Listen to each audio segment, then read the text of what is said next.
Balance seat है, balance seat. र वासलात भन्ने बित्तिकै चाहिँ के भयो भन्दाखेरि चाहिँ कुनै पनि संस्थाको चाहिँ आर्थिक स्थिति, जस्तै हाम्रो पुँजी कति, सम्पत्ति कति, दायित्व कति अथवा ऋण कति अथवा लगानी कति भनेर चाहिँ यथार्थ जानकारीको लागि चाहिँ हाम्रो के गरिन्छ भन्दाखेरि जुन वासलात बनाइन्छ। त्यही भएर चाहिँ हामी के भन्छौँ भन्दा चाहिँ वासलात भन्ने बित्तिकै कुनै है, सँगसँगै लेख्नु होला, कुनै पनि संस्थाको है त, कुनै पनि संस्थाको आर्थिक है, कुनै पनि संस्थाको आर्थिक स्थिति जस्तै है, जस्तै हाम्रो के हुन्छ त, जस्तै हाम्रो पुँजी, त्यसै गरी हाम्रो सम्पत्ति है, त्यसै गरी हाम्रो सम्पत्ति, त्यसै गरी हाम्रो दायित्व अथवा हाम्रो लगानी, त्यसै गरी अथवा हाम्रो लगानी अथवा हाम्रो ऋण है त। हाम्रो के छ त, हाम्रो अर्को ऋणहरूको बारेमा,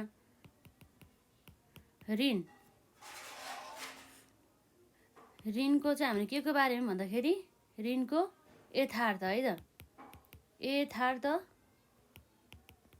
यथार्थ जानकारी है त, यथार्थ जानकारीका लागि तयार गरिने है त, तयार गरिने जुन हाम्रो विवरणलाई, तयार गरिने हाम्रो विवरणलाई हामी के भन्छौँ भन्दाखेरि वासलात भनेर भन्छौँ, वासलात भनिन्छ भन्ने कुरा छ है। र अब यसरी चाहिँ जुन हाम्रो वासलातलाई चाहिँ संस्थाको कानुनी मान्यता प्राप्त विवरणका रूपमा लिइन्छ र व्यावसायिक संस्थाको चाहिँ हकमा नाफा नोक्सान हिसाब खाता बनाइसकेपछि चाहिँ हाम्रो अन्त्यमा चाहिँ हाम्रो के बनाइन्छ भन्दाखेरि चाहिँ अन्त्यमा बनाइने हिसाब वासलात हो भन्ने कुरा रहेछ है त। भनेपछि जुन हाम्रो वासलातलाई चाहिँ संस्थाको चाहिँ कानुनी मान्यता प्राप्त विवरणका रूपमा लिइन्छ भनेदेखि जुन हाम्रो व्यावसायिक संस्थाको चाहिँ हकमा नाफा नोक्सान हिसाब खाता बनाइसकेपछि अन्त्यमा चाहिँ बनाइने हिसाब भनेको हो वासलात हो भन्ने कुरा रहेको छ है त। त्यसै गरी वासलातमा चाहिँ यो कुनै खाता, वासलातमा यो कुनै खाता होइन, खाताहरूको चाहिँ निचोड र सारांश हो भन्ने कुरा रहेको छ। र प्रत्येक आर्थिक वर्षको अन्त्यमा वासलात बनाउनु पर्दछ भने चाहिँ हाम्रो फिस्कल इयर इन्ड हुँदाखेरि चाहिँ हाम्रो चाहिँ वासलात बनाउनु पर्ने भयो है त। र जुन हाम्रो वासलातले गर्ने आर्थिक अवस्थाको चित्रण वासलात तयार गरिएको दिनको हुन्छ भन्ने कुरा रहेको। जुन दिनमा बनायो जस्तै प्रफिट एन्ड लस एकाउन्ट चाहिँ जस्तै हाम्रो यो पिरियडदेखि यो पिरियड समय अवधिसम्मको हुन्छ। तर जुन वासलात भन्ने बित्तिकै चाहिँ कि त यो पिरियडको हुन्छ एउटा, कि त एउटा स्पेसिफिक पिरियडको हुन्छ, कि त यो स्पेसिफिक पिरियड हुन्छ, कि त यो बिचको पिरियडको हुन्छ, एउटा स्पेसिफिक पिरियडमा मात्रै हुन्छ है। भनेपछि अब हामीले यसमा के बुझ्न सक्छौँ भन्दाखेरि वासलात भन्ने बित्तिकै बुझिहाल्यो है। वासलात भन्ने बित्तिकै चाहिँ व्यवसायको चाहिँ जुन आर्थिक अवस्था कस्तो रहेछ त भन्दा व्यवसायको चाहिँ पुँजी कति रहेछ ठ्याक्कै त्यो डेटमा, त्यसै गरी व्यवसायको चाहिँ दायित्व कति रहेछ, र त्यसै गरी व्यवसायको चाहिँ लगानी कति रहेछ, व्यवसायले चाहिँ तिर्नुपर्ने ऋणहरू कति रहेछ भन्ने कुराहरूदेखि लिएर व्यवसायको चाहिँ त्यो डेटसम्मको चाहिँ सम्पत्ति कति रहेछ भनेर सबै देखाउने विवरणलाई चाहिँ हामी के भन्छौँ वासलात भनेर चाहिँ हामीले बुझ्न सक्छौँ है त। त्यो कुराहरू भयो। अब हाम्रो वासलातका उद्देश्यहरू के होला त भन्दा यो पनि हामीलाई सोध्न सकिन्छ। वासलात बनाउनुको उद्देश्यहरू के हुन सकिन्छ त हाम्रो वासलात बनाउनुको उद्देश्यहरू, जस अन्तर्गत चाहिँ हाम्रो मेन भनेको चाहिँ जस्तै व्यवसायको चाहिँ अब भनौँ न पुँजी कति छ, त्यसै गरी व्यवसायले लगानी कति गरे, त्यसै गरी व्यवसायको चाहिँ नाफा नोक्सानको कति छ भनेर चाहिँ बनाउने गरिन्छ है त।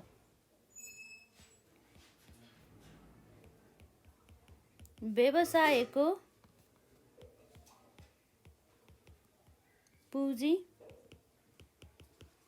लगानी र नाफा नोक्सानको जानकारी दिनु भन्ने कुरा छ। त्यसै गरी अरू के होला त भन्दा जस्तै व्यवसाय टाट चाहिँ पल्टिने वा टाट नपल्टिने अवस्थाको मूल्याङ्कन पनि गर्ने गर्छ वासलातले चाहिँ है त। भने चाहिँ हामी के भन्न सक्छौँ भन्दाखेरि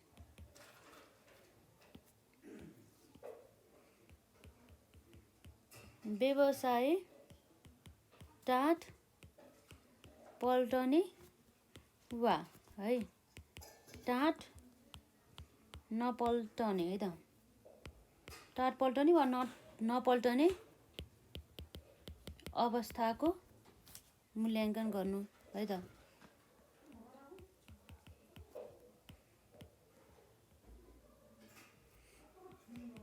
मूल्याङ्कन गर्नु भन्ने कुरा छ। त्यसपछि अर्को हाम्रो नम्बर 3 मा के छ भन्दाखेरि जस्तै व्यवसायको चाहिँ जुन हाम्रो सम्पत्तिहरूको स्थितिदेखि लिएर कस्तो अनि जस्तै कस्तो प्रकृतिको चाहिँ सम्पत्तिहरू छ र त्यसको चाहिँ अवस्था कस्तो छ भनेर जानकारी दिनको लागि पनि हाम्रो वास्ता तयार गर्ने हुन्छ है। त्यही भएर हामी के भन्न सक्छौँ भन्दाखेरि सम्पत्तिको स्थिति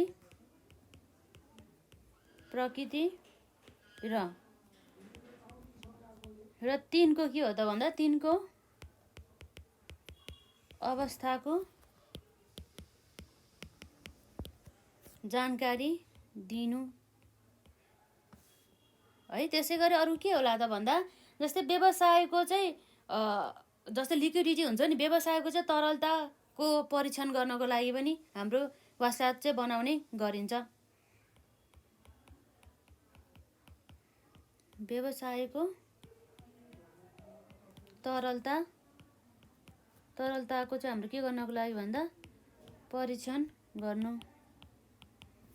त्यसै गरी अब के हुन सकिन्छ त भन्दा जस्तै अब व्यवसायको चाहिँ जुन साहुहरूलाई दिनुपर्ने अमाउन्ट कति होला अथवा रकम कति होला, त्यसै गरी हाम्रो आसामीहरूबाट आउने अमाउन्ट चाहिँ कति होला अथवा रकम चाहिँ कति होला भनेर पनि जानकारीहरू चाहिँ त्यस्ता स्थितिहरूको जानकारी पनि हाम्रो वास्ताले नै दिने गरिन्छ। साहु र आसामी है त आसामीको स्थिति जानकारी गराउनु है। त्यसपछि अर्को हाम्रो के छ त भन्दाखेरि व्यवसायको चाहिँ आर्थिक विश्लेषण गर्ने अवसर प्रदान गर्न है त। अब हामी भन्न सक्छौँ यहाँ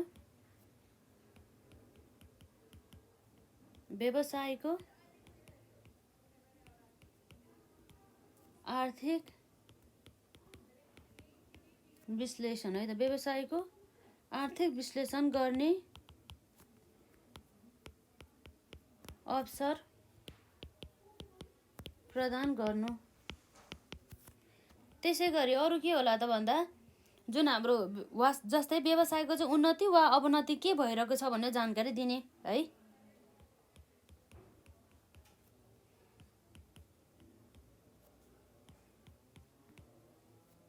व्यवसायको उन्नति वा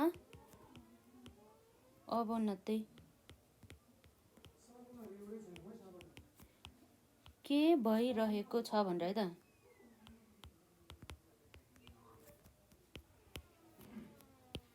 छ भनेर जानकारी दिनु।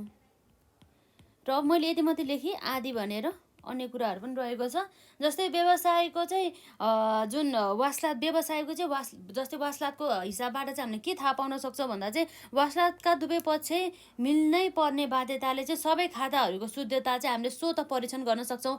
र हाम्रो व्यवसायको जुन वास्लातको चाहिँ यसरी नमुना हेर्दाखेरि चाहिँ यसको एउटा डेबिट साइड हुन्छ, डेबिट साइड होइन है, एउटा यसको सम्पत्ति साइड हुन्छ र अर्को भनेको यसको दायित्व पुँजी साइड हुन्छ। र यसरी दुवै साइड चाहिँ यसको चाहिँ के हुनुपर्छ त भन्दाखेरि जम्मा दुवै साइडको जम्मा चाहिँ के हुनुपर्छ बराबर हुनुपर्छ। यदि बराबर आएन भनेदेखि हाम्रो चाहिँ वास्लात मिलेन र व्यवसायको हिसाब मिलेन भनेर चाहिँ हामीले बुझ्न सक्छौँ। र यसरी यो हाम्रो के भयो त भन्दाखेरि एउटा वास्लात अर्थात् ब्यालेन्स सिटको परिभाषा के रहेछ भन्दा कुनै पनि संस्थाको आर्थिक स्थिति जस्तै पुँजी सम्पत्ति दायित्व लगानी ऋणको यथार्थ जानकारीका लागि चाहिँ तयार गरिने विवरणलाई हामी वास्लात भनेर चाहिँ भन्छौँ है। र वास्लात बनाउनेको उद्देश्यहरू अन्तर्गत चाहिँ हाम्रो यहाँ केही रहेका छन्। नम्बर 1 भनेको व्यवसायको पुँजी लगानी र नाफा नोक्सानको जानकारी दिनु। र नम्बर 2 मा व्यवसाय टाट पल्टने वा टाट नपल्टने अवस्थाको मूल्याङ्कन गर्नु। र त्यसै गरी नम्बर 3 मा है, नम्बर 3 मा सम्पत्तिको स्थिति, प्रकृति र तिनको अवस्थाको जानकारी दिनु। जस्तै हामीसँग भएको जुन सम्पत्ति हुन्छ त्यो समयको सम्पत्तिको चाहिँ स्थिति कस्तो छ, एकदमै नयाँ नयाँ छ कि अथवा भर्खर नयाँ भएर पनि भर्खर युज गरेको र त्यस्तो धेरै जीर्ण अवस्थामा नगएको छ कि, अथवा जुन हाम्रो सँग भएको जुन सम्पत्तिहरू चाहिँ त्यो सबै हाम्रो एकदमै जीर्ण अवस्थामा छ कि पुरै नष्ट गर्ने अवस्थामा रहेको छ कि भन्ने कुराहरू रहेको छ। र साथै ती सम्पत्तिहरूको चाहिँ जस्तै कस्ता कस्ता अनि प्रकृतिका सम्पत्तिहरू छ, जस्तै हामीसँग टेबलहरू हो कि, अथवा दराजहरू हो कि, अथवा कुनै पनि डेस्कहरू हुन् कि, अथवा कुनै पनि हाम्रो जग्गा तथा घरहरू हुन् कि है, आदि इत्यादिको बारेमा चाहिँ हामीले थाहा पाउन सक्छौँ। र त्यसको चाहिँ अब अवस्था कस्तो छ भनेर है, त्यही कुराहरू रह्यो। र अब हाम्रो नम्बर 4 मा छ व्यवसायको तरलताको परीक्षण गर्नु। र त्यसै गरी तरलता भन्ने बित्तिकै चाहिँ व्यवसायलाई आवश्यक पर्ने, व्यवसायको चाहिँ दैनिक कारोबारहरू सञ्चालन गर्नको लागि चाहिँ आवश्यक पर्ने जति पनि पुँजीहरू हुन्छ त्यो पुँजी चाहिँ अभाइलेबल छ कि छैन त। व्यवसायीलाई चाहिँ जस्तै मानौँ उसको दैनिक रूपमा चाहिँ उसले कम्तीमा पनि 1 लाख खर्च हुन्थ्यो भन्दाखेरि त्यो 1 लाख खर्च गर्नको लागि चाहिँ उसँग चाहिँ क्यास छ कि छैन भन्ने कुरा पनि हामीले यसरी हेर्न सक्छौँ। त्यसलाई हामी तरलता भन्न सक्छौँ है त। र 5 मा हाम्रो छ यसमा साहु र आसामीको स्थिति जानकारी गराउनु। र त्यसै गरी नम्बर 6 मा व्यवसायको आर्थिक विश्लेषण गर्ने अवसर प्रदान गर्नु। र नम्बर 7 मा हाम्रो व्यवसायको उन्नति वा अवनति के भइरहेको छ भनेर चाहिँ जानकारी आदि भन्ने कुरा रहेको छ। र यसपछि अब हामीले व्यवसायका बनाउनुका जुन वसलात बनाउनुका फाइदाहरूको बारेमा कुरा गरिहालौँ। यसको हाम्रो फाइदाहरू के होला त। हामीले यसरी वसलात बनाउँदाखेरि चाहिँ हामीले चाहिँ जस्तै के फाइदाहरू हुन सकिन्छ भन्दाखेरि चाहिँ जुन वसलात भनेको चाहिँ हामीले बुझिसकेका छौँ, जुन चाहिँ हाम्रो कानुनी मान्यता प्राप्त गरेको देख्न सक्छौँ, जसमा चाहिँ हाम्रो के हुन्छ त भन्दा व्यापारीहरूले कुनै किसिमको मुद्दा गर्नु पर्यो भने पनि यसैको आधारमा गर्न सकिन्छ। यो पनि एउटा फाइदाको रूपमा रहेको छ है त। र त्यसै गरी हाम्रो वसलातको मुख्य उद्देश्य आर्थिक अवस्था दर्शाउनु हो। र वर्षको अन्त्यमा बनाइएको भएकाले चाहिँ वासलातले व्यापारमा रहेको सम्पत्ति, पुँजी र दायित्व सम्बन्धमा जानकारी दिने गर्दछ। र यसबाट वर्षको अन्त्यमा कम्पनी वा व्यापारीको सही मूल्याङ्कन गर्न सकिन्छ भन्ने कुरा चाहिँ यहाँ रहेको छ है। त्यसै गरी चाहिँ हाम्रो कम्पनीको खारेज अर्थात् लिक्विडेसन अथवा बेचबिखन गर्नु पर्यो भने यसलाई नै आधार मानिन्छ भन्ने चाहिँ मतलब वासलातमा रहेको जति पनि जुन हाम्रो सम्पत्ति अथवा दायित्वको स्थिति छ त्यसैको आधारमा चाहिँ यसरी कम्पनी चाहिँ यदि खारेज गर्नु परेमा अथवा कम्पनीलाई पुरै बेचबिखन गर्नु परेमा पनि यसैको आधारमा गर्ने भयो। र त्यसै गरी जुन हाम्रो कम्पनीको चाहिँ नाफा वा नोक्सानको चाहिँ स्पष्ट जानकारी चाहिँ हामीले वासलातबाट नै पाउँछौँ है त। त्यही कुराहरू हामी यहाँ लेख्न जाँदैछौँ। जस्तै हाम्रो नम्बर 1 मा छ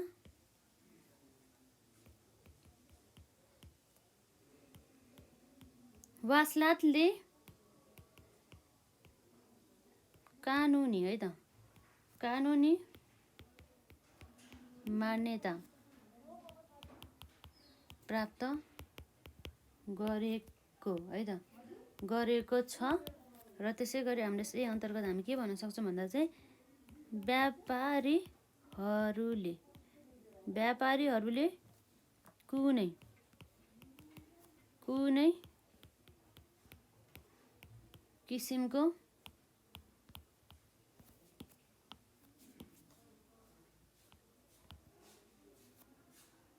मुद्दा गर्नु परेमा है त,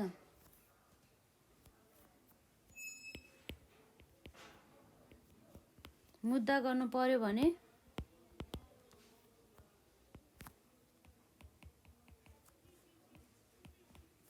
यसैका आधारमा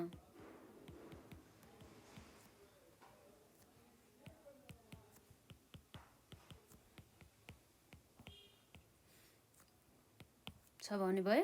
र त्यसै गरी अर्को नम्बर 2 मा छ हाम्रो, एकदम अल्छी नलाइकन लेख्नु होला, वासलातको मुख्य है त, वासलातको मुख्य उद्देश्य हाम्रो के हुन सक्छ भन्दाखेरि मुख्य उद्देश्य आर्थिक अवस्था दर्शाउनु है त, आर्थिक अवस्था दर्शाउनु हो। त्यसै गरी हाम्रो चाहिँ यसमा वर्षको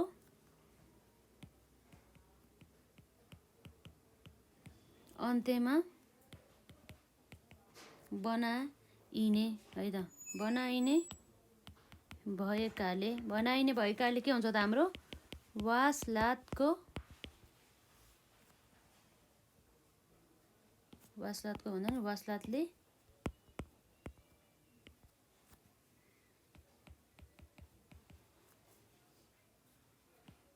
व्यापारमा रहेको सम्पत्ति, त्यसै गरी यसको पुँजी है, त्यसै गरी दायित्वहरू, पुँजी दायित्व सम्बन्धमा है त,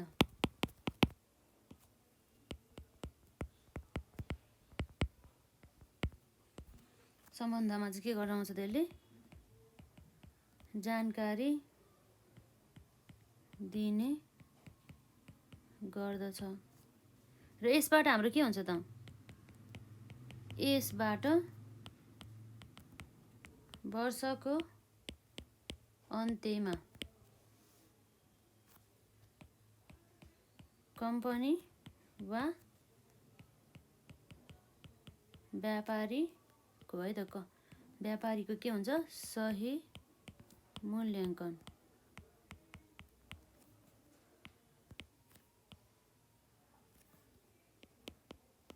गर्न सकिन्छ भन्ने कुरा छ है त।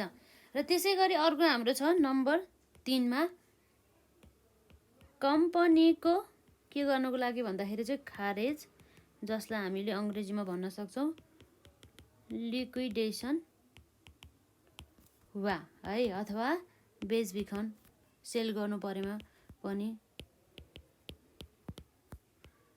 बेचबिखन गर्नु पर्यो भने के हुन्छ त हाम्रो यसलाई नै हामीले के गर्छौँ, यसलाई नै आधार मानिन्छ भनिन्छ है त।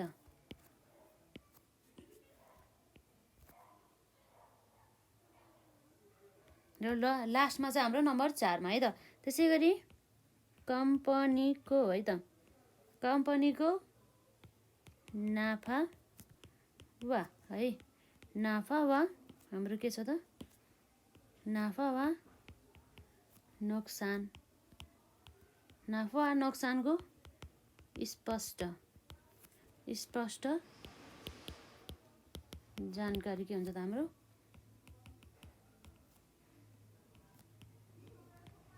प्राप्त हुन्छ भन्ने कुरा छ है त। र त्यसपछि अर्को हाम्रो के छ त, यो भयो हाम्रो, यसलाई एकचोटि हेरौँ अनि त्यसपछि हामी वासलातको चाहिँ दायित्व भागमा, दायित्व साइडमा चाहिँ के पर्छ भनेर हामी हेर्छौँ, त्यसपछि वासलातको चाहिँ सम्पत्ति साइडमा के हुन्छ भनेर हामी हेर्छौँ है त।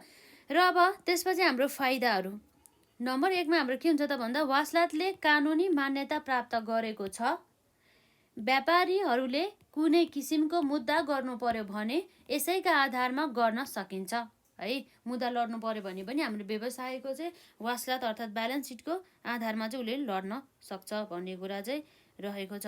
र त्यसै गरी अब हाम्रो नम्बर 2 मा अब हाम्रो यहाँ के छ त भन्दाखेरि वासलातको चाहिँ मुख्य उद्देश्य भन्ने कुरा छ यसमा।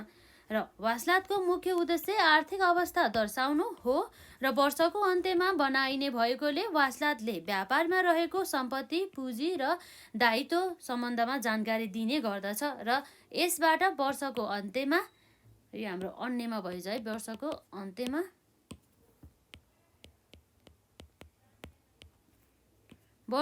अन्त्यमा कम्पनी वा व्यापारीको सही मूल्याङ्कन गर्न सकिन्छ भन्ने कुरा छ। र नम्बर 3 मा कम्पनीको खारेज अर्थात् लिक्विडेसन वा बेचबिखन गर्नु पर्यो भने यसलाई नै आधार मानिन्छ। भन्छ कम्पनीहरूको जुन बेचबिखन गर्नु परेमा र त्यसै गरी कम्पनीहरूको चाहिँ अब के गर्नु परेमा भन्दाखेरि कम्पनीहरूलाई चाहिँ खारेजै गर्नु परेमा पुरै कम्पनीलाई नै क्लोज नै गर्नुपर्ने अवस्थामा पनि वासलातकै आधारमा चाहिँ गरिने भयो है, त्यो कुराहरू नै आउँछ यस अन्तर्गत। र त्यसै गरी र अब हाम्रो अरू के छ त भन्दा नम्बर 4 मा है त। नम्बर 4 मा अब हाम्रो के छ भन्दाखेरि कम्पनीको नाफा वा नोक्सानको स्पष्ट जानकारी प्राप्त हुन्छ भन्ने कुरा छ है त। त्यो कुराहरू रह्यो। अब हाम्रो के हुन सकिन्छ त अरू। अब यसपछि अब हामी सुरुमा एउटा कुरा के बुझ्यौँ भन्दाखेरि एउटा हाम्रो यो के हुन्छ वासलात भन्ने हुन्छ है। त्यो वासलातको चाहिँ एउटा कम्पनीको के हुन्छ दुईवटा पछि हुन्छ। एउटा हुन्छ हाम्रो यहाँ दायित्व र अर्को हुन्छ हाम्रो यहाँ सम्पत्ति हो। अब चाहिँ हामी यहाँ के हेर्न जाँदैछ भन्दा चाहिँ यो वासलातको चाहिँ दायित्व साइडमा के चढ्छ, त्यसै गरी यो कम्पनीको चाहिँ हाम्रो सम्पत्ति साइडमा के पर्छ भनेर चाहिँ हामी यहाँ हेर्न जाँदैछौँ है त। यो यसैको बारेमा छ र पछि हामी फर्मेट अर्थात् हाम्रो वासलातको नमुनालाई त हामी हेरि नै हाल्छौँ। र अब के हुन्छ त अब हेरिहालौँ। यस अन्तर्गत हाम्रो वासलातको चाहिँ दायित्व भागमा समावेश हुने बुदाहरू अन्तर्गत नम्बर 1 मा भनेको हाम्रो पुँजी।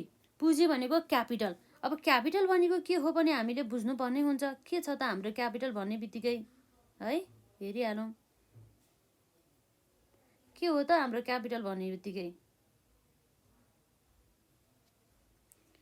क्यापिटल भन्ने बित्तिकै अब हाम्रो के होला त। अब पहिला हामी लेखौँ अनि त्यसपछि कुरा गरौँला है।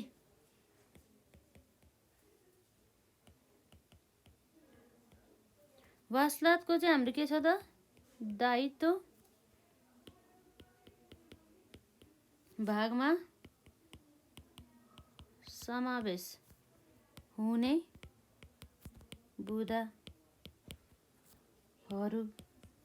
बुदाहरू के होला त भन्दाखेरि जस्तै हाम्रो नम्बर कमा अथवा 1 मै लेखौँ न सजिलो हुन्छ।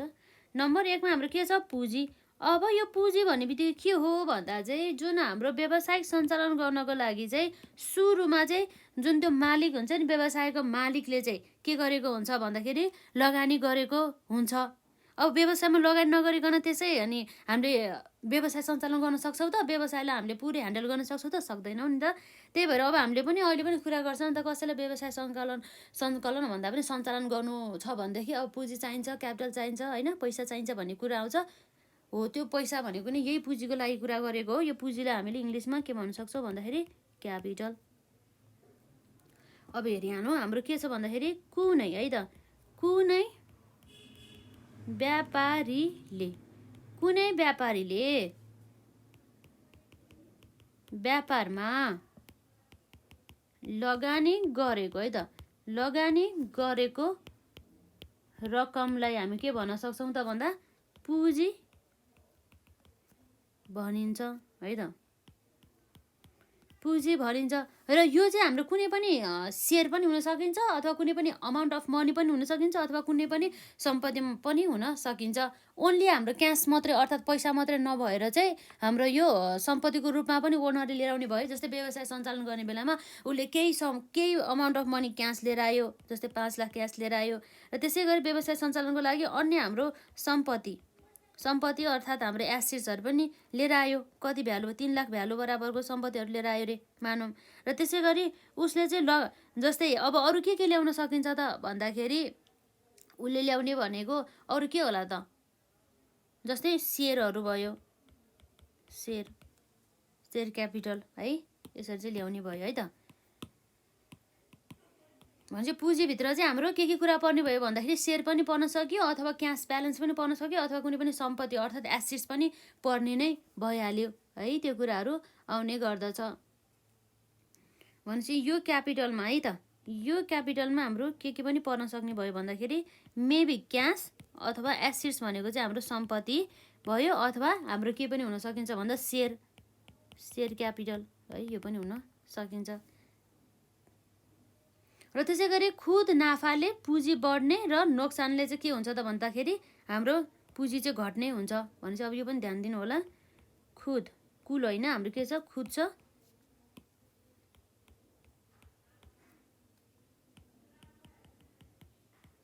खुद नाफाले हाम्रो के हुन्छ त पुँजी बढ्ने र नोक्सानले के हुन्छ त हाम्रो नोक्सानले घट्ने गर्दछ भन्ने कुरा भयो। र अब हामी पुँजीको कुरा गरिसकेपछि अर्को कुरा आउँछ हाम्रो पुँजी फिर्ता। अब यो पुँजी फिर्ता भन्ने बित्तिकै के हो त? पुँजी नै अब फिर्ता गर्ने हो, जसलाई हामी के भन्छौँ? ड्रइङ भन्छौँ। भनेपछि मालिकले चाहिँ पैसा लग्यो भनेर चाहिँ बुझ्न सक्छौँ। पहिला उसले लगानी गरेको थियो, पछि उसले पैसा लग्यो। अर्थात् व्यवसायमा चाहिँ पुँजी लगाउने मालिकहरूले चाहिँ व्यक्तिगत आवश्यकता परिपूर्तिका लागि केही पुँजी फिर्ता लिन पनि सक्छन् र वासलातमा चाहिँ पुँजीबाट पुँजी फिर्ता घटाएर मात्र पुँजीको चाहिँ यथार्थ अवस्था देखाउन सकिन्छ भन्ने कुरा छ है त। अब त्यसै गरी हाम्रो के भयो त्यसमा भन्दाखेरि व्यवसायमा है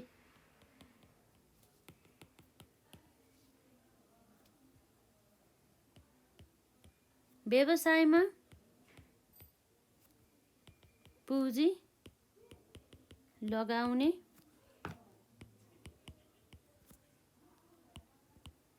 मालिकहरूको है त, मालिकहरूको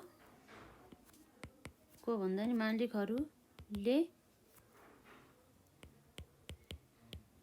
व्यक्तिगत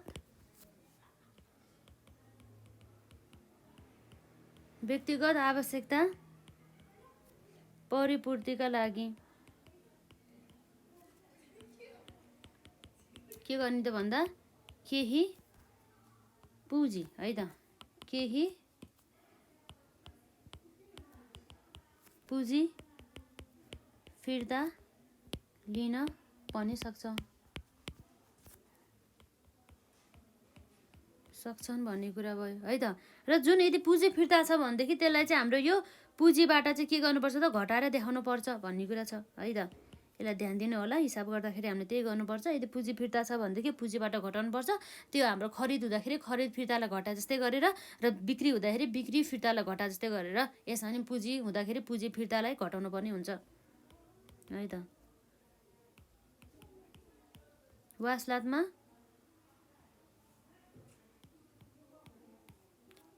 पुँजीबाट है त, वासलातमा पुँजीबाट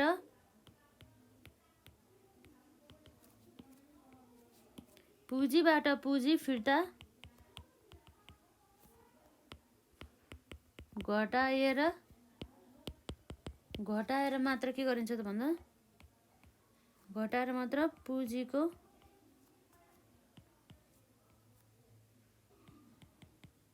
यथार्थ है त, यथार्थ अवस्था थाहा हुन्छ।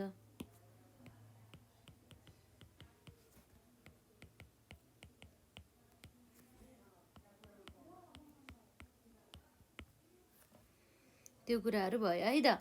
र अब यसो चाहिँ अर्को कुरा के हुन्छ त हाम्रो दायित्व साइडमा भन्दाखेरि हाम्रो तिर्नुपर्ने बिल, जसलाई हामीले भन्छौँ बिल्स पेएबल, त्यो पनि हुन्छ है त। जस्तै हाम्रो छ यहाँ तिर्नुपर्ने बिल, जसलाई भन्छौँ, यो याद गर्नु होला है के अनि हेडिङहरू जाँदो रहेछ त भनेर फेरि पछि हिसाब गर्न गाह्रो हुन्छ। यो किन आयो यता, यो कसरी आयो भन्ने केही थाहा हुन्न है त। भने मतलब यदि उधारोमा चाहिँ खरिद गरेको वस्तुको चाहिँ बाँकी रकम हामीले चाहिँ निर्धारित अवधि पछि चाहिँ के गर्नुपर्ने हुन्छ भन्दा चाहिँ तिर्नुपर्ने हुन्छ, र अहिले चाहिँ तिरेको छैन, त्यही भएर चाहिँ यसलाई हाम्रो दायित्वतर्फ चाहिँ राख्नुपर्ने हुन्छ। यो भनेको चाहिँ के हो भन्दाखेरि उधारोमा खरिद है त, खरिद गरेको वस्तुको बाँकी है त, वस्तुको बाँकी रकम निर्धारित है त, निर्धारित अवधिपछि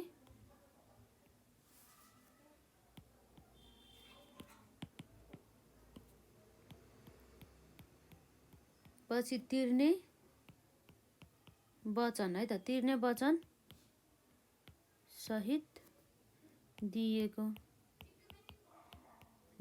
स्वीकृति पत्र भनेर बुझ्न सक्छौँ है त। स्वीकृति पत्र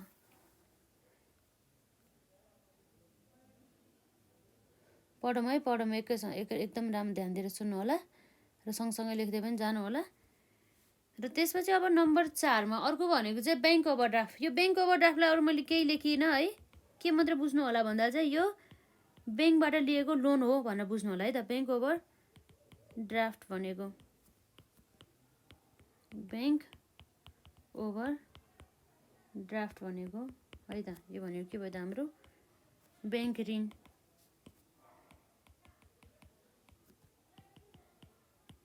है त। र त्यसपछि अर्को चाहिँ हाम्रो 5 नम्बरमा साहु अर्थात् हाम्रो क्रेडिटर्स। साहु भनेको नि हाम्रो के हो त क्रेडिटर्स भने चाहिँ क्रेडिटर्सहरूबाट चाहिँ हामीले उधारमा चाहिँ सामान किनेर लिएर आएको हुन्छ, त्यसको बापत चाहिँ हामीले भुक्तानी चाहिँ दिनुपर्ने हुन्छ र त्यो दिन बाँकी हुन्छ है त। त्यही कुराहरू आउँछ यसमा। कुनै सामान उधारोमा है त, उधारोमा लिए बापत के हुन्छ हाम्रो व्यवसायले है त, व्यवसायले भुक्तानी दिनुपर्ने व्यक्ति वा रकम है, व्यक्ति वा रकम भुक्तानी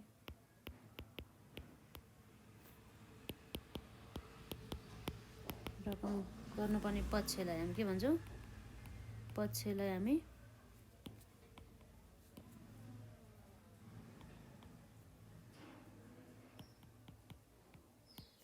साहु भनिन्छ है। त्यसपछि अर्को हाम्रो के होला त नम्बर 6 मा ऋण। ऋण भन्ने बित्तिकै लोन हो, हाम्रो दायित्वतर्फ आउने भयो जुनसुकै ऋण होस् है। मैले यसमा अरू केही पनि लेखिनँ। हामीले यो चाहिँ अब कसबाट ऋण लिएको भन्दा अथवा बैंकहरूबाट पनि लिन सकियो, अथवा अन्य कुनै पनि व्यक्तिहरूबाट पनि लिन सकियो, अथवा कुनै पनि हाम्रो अब साथीभाइसँग पनि लिएको लोनहरू पनि यसमा आउने भयो है। त्यो कुराहरू हुन्छ। त्यसपछि अर्को नम्बर 7 मा अर्को हामीले के हुन्छ सुरक्षित कोषको कुरा गरौँ है। सुरक्षित कोषलाई हामीले इङ्ग्लिसमा भन्छौँ रिजर्भ फन्ड। अब के होला त हाम्रो रिजर्भ फन्ड भनेको भन्दाखेरि कम्पनीले चाहिँ भविष्यमा आइपर्ने कुनै पनि किसिमको चाहिँ विपत्तिका लागि खुद नाफाबाट केही रकम छुट्याइ चाहिँ कम्पनीका लागि के गर्छ, कम्पनीको लागि के गर्छ भन्दा चाहिँ कम्पनीको लागि एउटा कोष चाहिँ खडा गर्दछ र यस्ता कोषहरू चाहिँ निवृत्तभरण कोष अर्थात् पेन्सन फन्डहरू, त्यसै गरी ह्रास कोष अर्थात् हाम्रो डिप्रिसिएसन फन्ड, र त्यसै गरी हाम्रो लाभांश बराबरीको कोष। जति पनि हाम्रो लाभांश तिर्नुपर्ने हुन्छ अर्थात् डिभिडेन्ड तिर्नुपर्ने हुन्छ त्यति बराबर एमाउन्ट रहेर चाहिँ एउटा लाभांश कोष पनि क्रिएट गरिरहेको हुन्छ, जसलाई हामी भन्छौँ डिभिडेन्ड इक्वलाइजेसन फन्ड हो। यसरी चाहिँ हामीले क्रिएट गरेको चाहिँ देख्न सक्छौँ है। भने चाहिँ हामीले के रहेछ भन्दा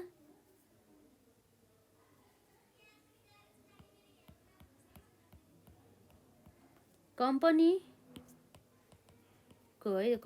चाहिँ के हुन्छ भन्दाखेरि भविष्यमा आइपर्ने है त, भविष्यमा आइपर्ने कुनै किसिमको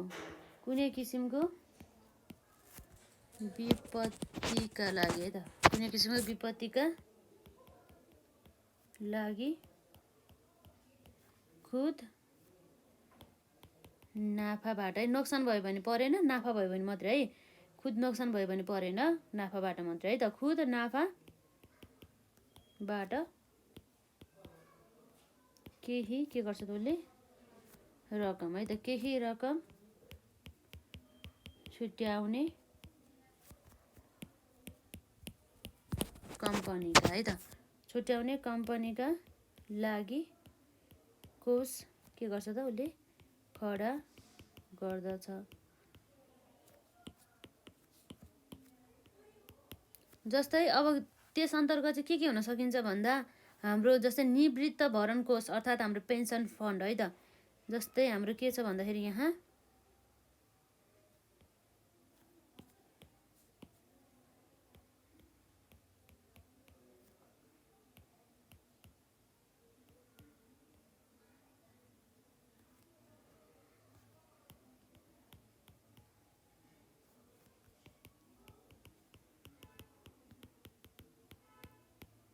पेन्सन फन्ड है।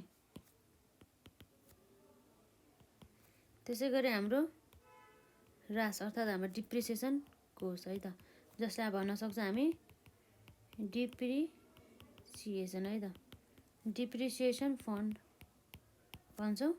त्यसै गरी हाम्रो लाभांश है त, लाभांश बराबरी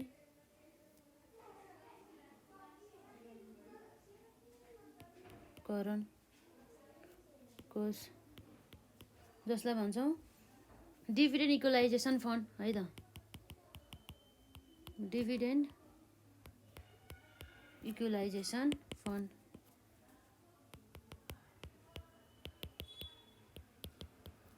इक्वलाइजेसन फन्ड आदि है त, त्यो कुराहरू भयो। अब हामीले सुरक्षित कोषको बारेमा पनि पढिसकेका छौँ। अर्को भनेको चाहिँ यदि हाम्रो खुद नाफा त के हुन्छ भनेर हामीले हेरिसकेका छौँ। खुद नाफा जसलाई हामी के भन्छौँ नेट प्रफिट।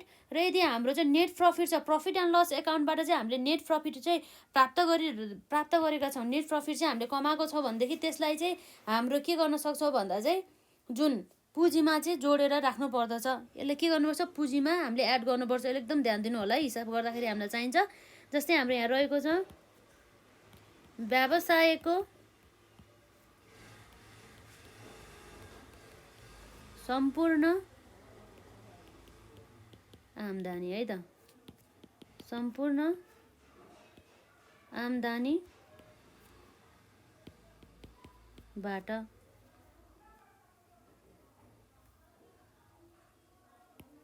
सम्पूर्ण खर्च कटाई बाँकी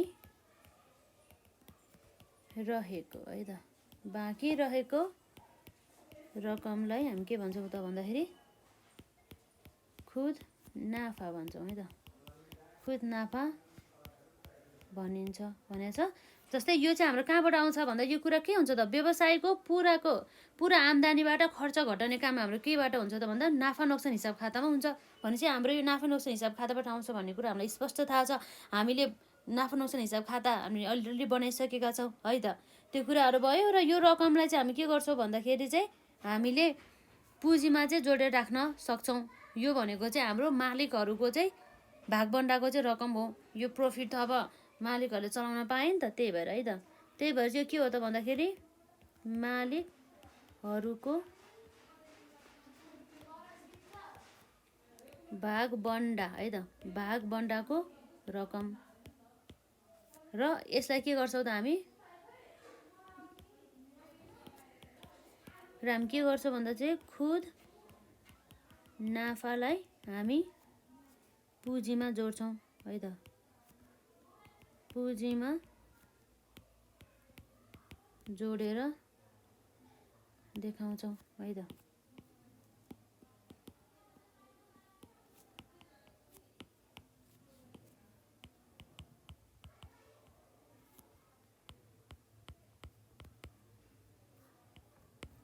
र त्यसपछि अब हाम्रो ठ्याक्कै यसको अपोजिट खुद नाफा पछि अर्को हाम्रो आउँछ खुद नोक्सान अर्थात् हाम्रो नेट लस है त।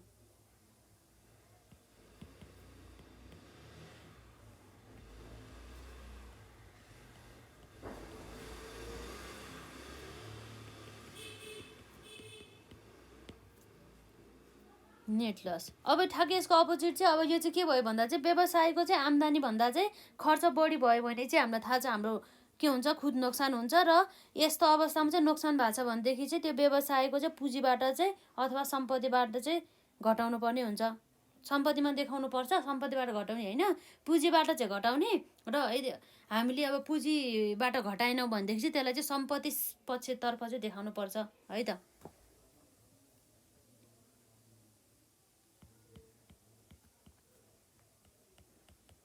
यदि व्यवसायमा है त, यदि व्यवसायमा आम्दानी है त, आम्दानी भन्दा चाहिँ के देख्यो भन्दाखेरि चाहिँ आम्दानी भन्दा खर्च बढी भएको रहेछ भने के गर्छौँ हामी त्यसलाई भने त्यही बढी खर्च है त त्यही बढी खर्च भएको रकमलाई हामी के गर्छौँ त रकमलाई खुद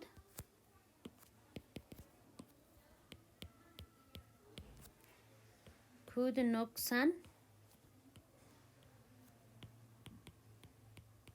मानिन्छ र त्यसपछि त्यस्तो अमाउन्टलाई हामीले के गर्नु पर्यो पुँजीबाट घटाउनु पर्यो अथवा सम्पत्ति पक्षमा चाहिँ राख्नु पर्यो है त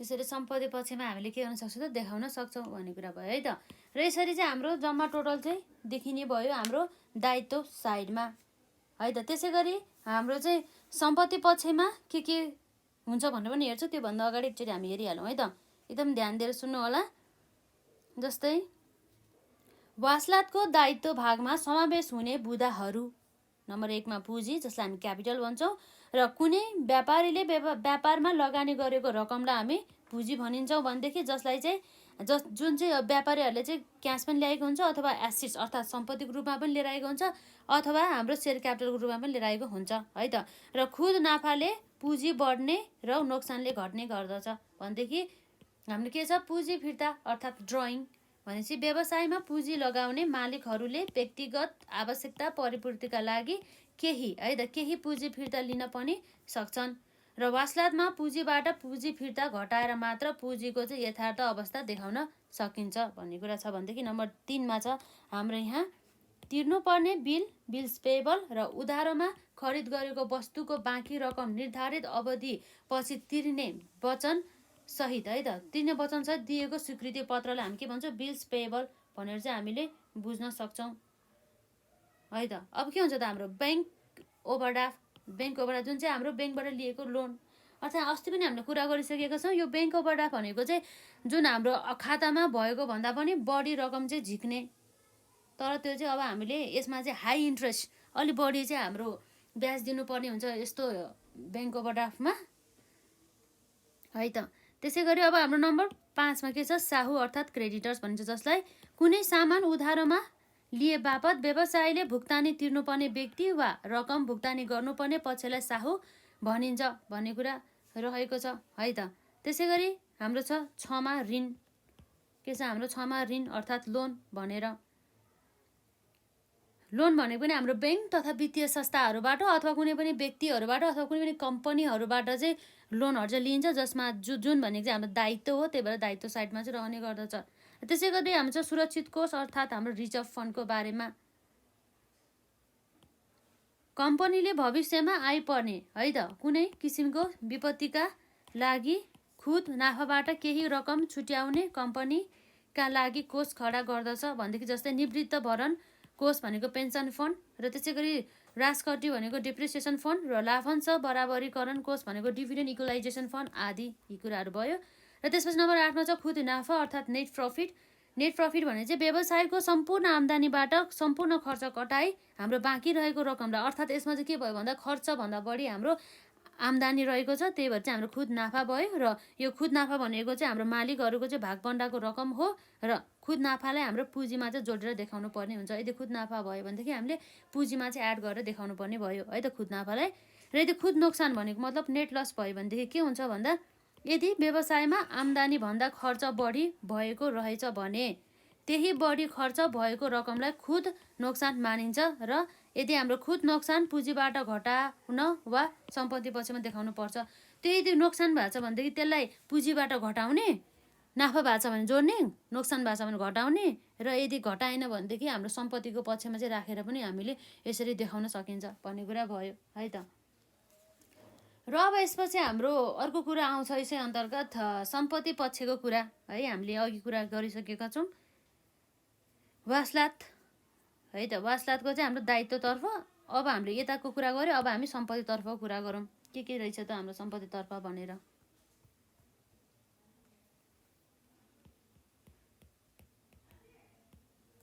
सम्पत्ति पक्षमा रहने हाम्रो प्रमुख बुदाहरू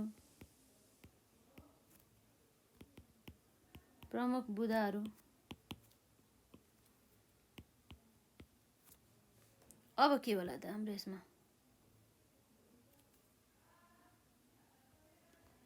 जसमा चाहिँ हाम्रो नम्बर 1 मा के छ हाम्रो नगद मौजात। नगद मौजात भन्ने बित्तिकै हाम्रो चाहिँ व्यवसायको चाहिँ नाममा रहेको चाहिँ क्यास ब्यालेन्स नगद पैसा त्यो भइहाल्यो हाम्रो व्यवसायको चाहिँ क्यास इन ह्यान्ड। यो कुरा अरू मैले यसमा केही लेखेन है, हजुरहरूले आफै लेख्नु होला। के बुझ्नु होला भन्दा नगद मौजात भन्ने बित्तिकै चाहिँ व्यवसायको चाहिँ कम्पनीको चाहिँ नाममा रहेको पैसा, अर्थात् यसले चाहिँ कम्पनीको चाहिँ कार्यालयमा रहने नगद मौजातलाई जनाउँदछ। यस्ता रकमहरूलाई चाहिँ हामीले कार्यालयमा रहेका रकम वा ब्याङ्कमा जम्मा हुन नसकेका बाँकी रकमहरू पनि हुन सक्दछ भनेदेखि अर्को मैले यसको खासै केही लेखिनँ। र त्यसपछि अब अर्को आउँछ हाम्रो ब्याङ्क मौजात है त। ब्याङ्क मौजात भन्ने चाहिँ के हो त हाम्रो cash at bank. Cash at the bank भने चाहिँ हाम्रो के हो भन्दाखेरि चाहिँ जुन हाम्रो व्यवसायको चाहिँ कम्पनीको अथवा व्यवसायको चाहिँ नाममा चाहिँ ब्याङ्क एकाउन्ट खोलेर चाहिँ त्यसमा पैसा जम्मा गरेको भनेर बुझ्न सक्छौँ है त।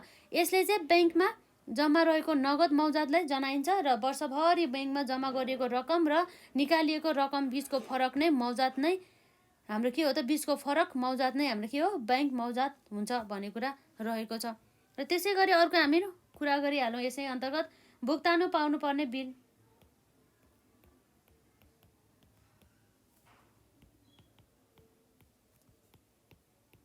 भुक्तानी पाउनुपर्ने बिल जसलाई हामी के भन्छौँ बिल्स रिसिभेबल।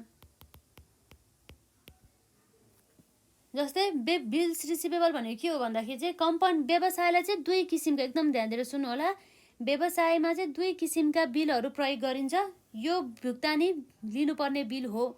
अघि हाम्रो बिल्स पेबलको ठ्याक्क अपोजिट के हो त बिल्स रिसिभेबल। कसैले चाहिँ कम्पनीलाई चाहिँ के भन्यो भन्दाखेरि चाहिँ यति समय अवधिमा चाहिँ म तपाईँहरूको पैसा तिर्दिन्छु भनेर चाहिँ उसले चाहिँ यदि भाका गरिएको छ अथवा प्रमिस गरेको छ भनेदेखि त्यस्तो अवस्थामा हाम्रो बिल्स रिसिभेबल भन्ने आउने गर्दछ है त। कम्पनीले चाहिँ कोही व्यक्ति वा अन्य कम्पनीहरूलाई उधारोमा माल सामान बिक्री गर्दा उक्त रकम निर्धारित अवधिपछि तिर्ने वचनयुक्त लिखित पत्र प्राप्त गर्दछ। यस्तो पत्र कम्पनीका लागि भुक्तानी पाउनुपर्ने बिल हुन जान्छ र यो रकम एक प्रकारको तमसुक हो भन्ने कुरा रहेको छ है त।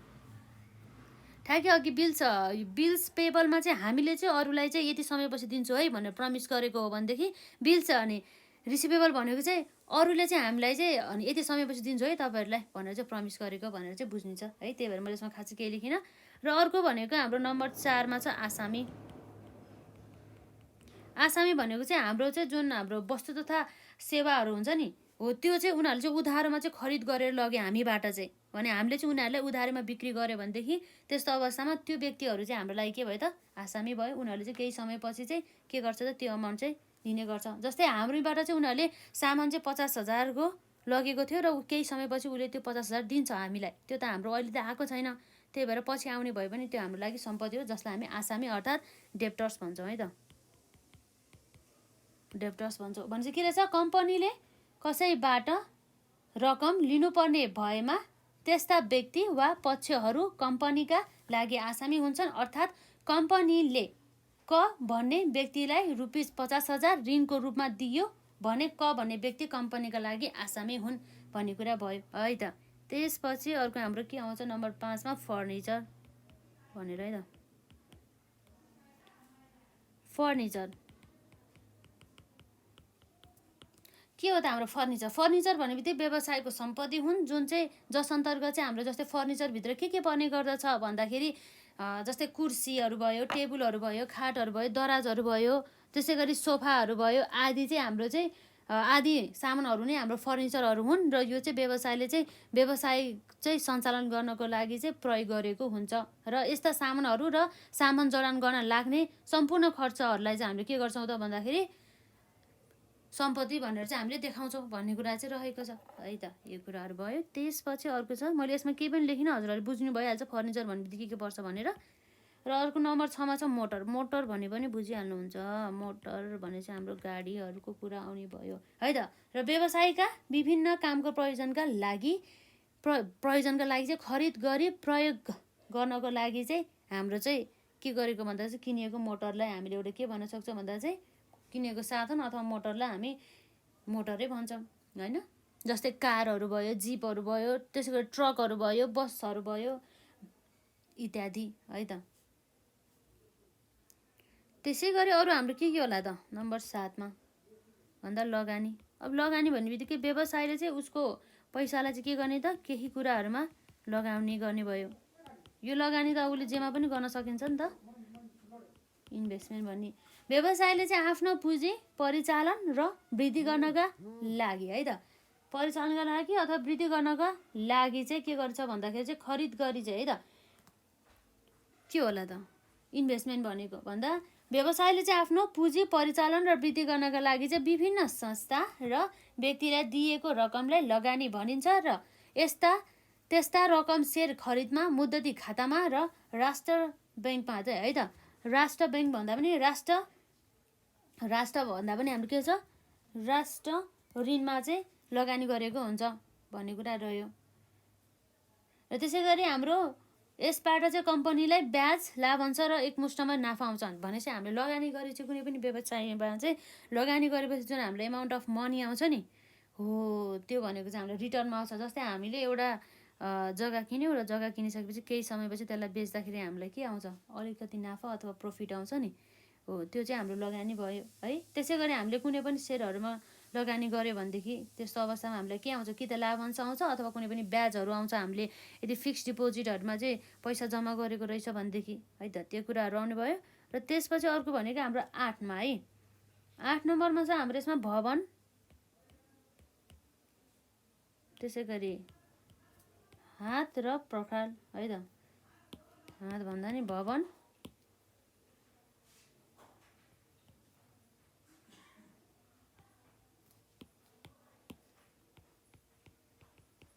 पर्खाल भन्ने कुरा आयो।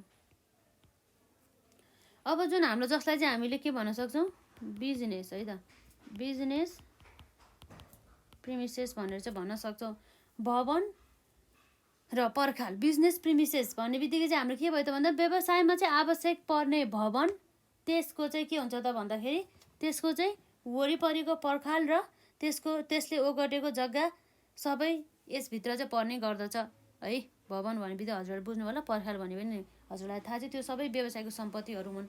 अथवा जग्गा पनि पर्ने भइहाल्यो, यसमा हामीले जग्गा पनि एड गरौँ, यो पनि सम्पत्तिको साइडमै आउँछ। घर तथा जग्गा यो पनि हाम्रो सम्पत्ति साइडमा आउने भयो। त्यसै गरी अर्को हाम्रो के हुन सकिन्छ त भन्दाखेरि के हुन सकिला त जस्तै हाम्रो अदृश्य सम्पत्तिहरू जस्तै इन्ट्यान्जिबल एसेट्स, अदृश्य सम्पत्तिहरू, अदृश्य सम्पत्तिहरू जस्तै इन्ट्यान्जिबल एसेट्स। जस्तै अदृश्य सम्पत्तिहरू भनेको चाहिँ यस्तो सम्पत्तिहरू हुन् जसलाई चाहिँ हामीले देख्न छुन सक्दैनौँ, जस्ट हामीले महसुस मात्रै गर्न सक्छौँ। जुन अदृश्य सम्पत्तिहरू अन्तर्गत चाहिँ हाम्रो के पर्छ भन्दा जस्तै व्यापारिक चिन्ह जसलाई हामीले ट्रेडमार्क भन्छौँ, त्यसै गरी ख्याति अर्थात् गुडविल, त्यसै गरी पेटेन्ट है, त्यस्ताहरू चाहिँ हाम्रो इन्ट्यान्जिबल एसेट्सहरू अन्तर्गत आयो जसको चाहिँ भौतिक अस्तित्व हुँदैन।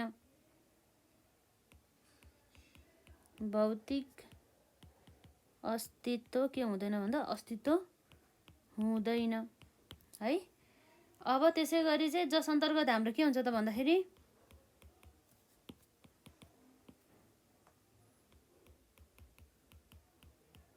व्यापारिक चिन्ह है,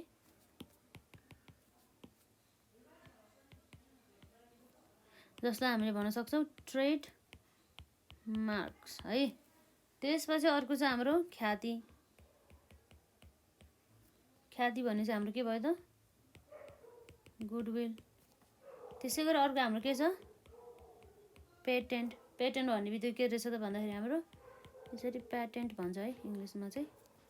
र त्यसै गरी अर्को हाम्रो के छ भन्दाखेरि अब के हुन सकिन्छ त अरू, जस्तै कपिराइटहरू भयो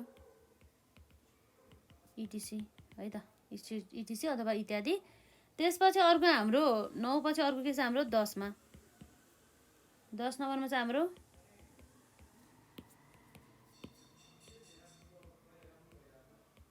सामानको है त, सामानको अन्तिम मौजदात अर्थात् हाम्रो क्लोजिङ स्टक।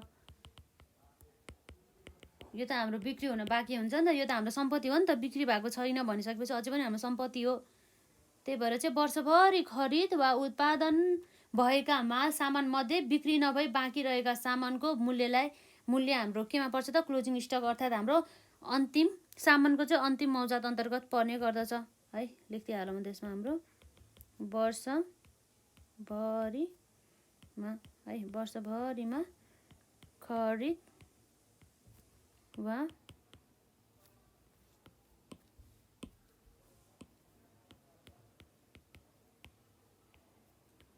वा उत्पादन भएका है त, भएका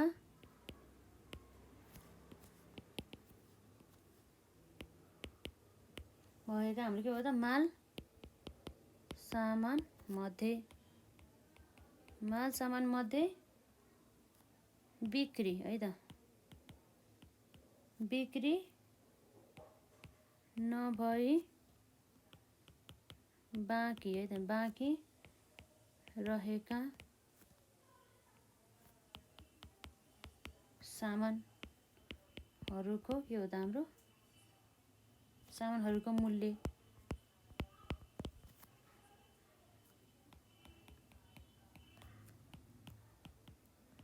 ल यसरी चाहिँ हाम्रो विशेष गरी चाहिँ है त हाम्रो यी आइटमहरू चाहिँ हाम्रो सम्पत्ति पक्षमा आउने भयो वासलातको।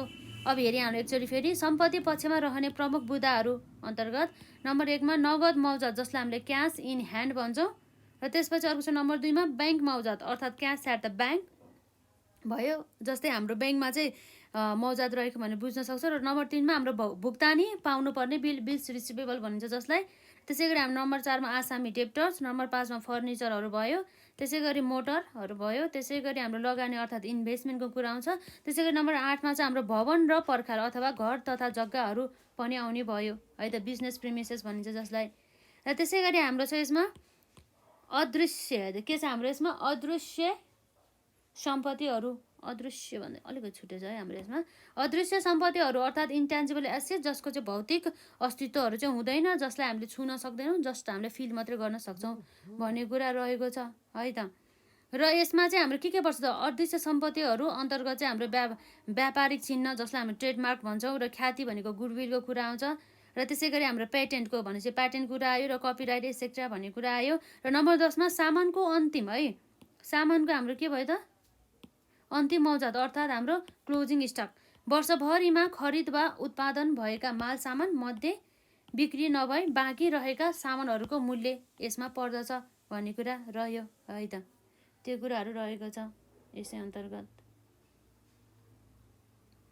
मेन भनेको चाहिँ हामीले यो कुराहरू पढ्ने भयो है त। र अब हामी नेक्स्ट क्लासमा चाहिँ के कुरा गर्छ भन्दाखेरि चाहिँ वासलातमा चाहिँ हामीले के अमाउन्टहरूलाई चाहिँ समावेश गर्न सक्छौँ भनेर पनि हामी हेर्छौँ। जस्तै समायोजन गर्नुपर्ने भनेको हाम्रो अन्तिम मौजातहरूलाई भयो अर्थात् क्लोजिङ स्टकलाई। त्यसै गरी पेस्की खर्च हुन्छ त्यो भनेको हामीले प्रिपेड एक्सपेन्सेसहरू भयो है, त्यसको बारेहरूमा पनि हामी पढ्छौँ।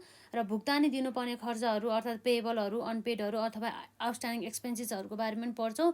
र अब हामीले वासलात कसरी तयार गर्ने भन्ने बारेमा पढ्छौँ, र त्यसको फर्मेटहरू पनि पढ्छौँ। र एउटा उदाहरण पनि हामी गरिसकेपछि हामी जुन एक्जाममा सोधिएका प्रश्नहरू त्यो उदाहरणहरू सकेपछि हाम्रो एक्जाममा सोधिएका प्रश्नहरूलाई गर्छौँ है त। र मजाले रिभिजन गर्नु होला अहिलेसम्म हामीले पढेको कुराहरूलाई। सम्पत्ति साइडमा के जान्छ, दायित्व साइडमा के जान्छ, र यदि हजुरहरूले प्रफिट एन्ड लस अर्थात् नाफा नोक्सान हिसाब खाताहरू चाहिँ बनाउन आउँदैन भनेदेखि यसभन्दा अघिका क्लासेसहरू हेर्नु होला है त। र केही क्वेरिजहरू भए कमेन्ट सेक्सनमा राख्नु होला। आजलाई चाहिँ हामी यति नै गरौँ।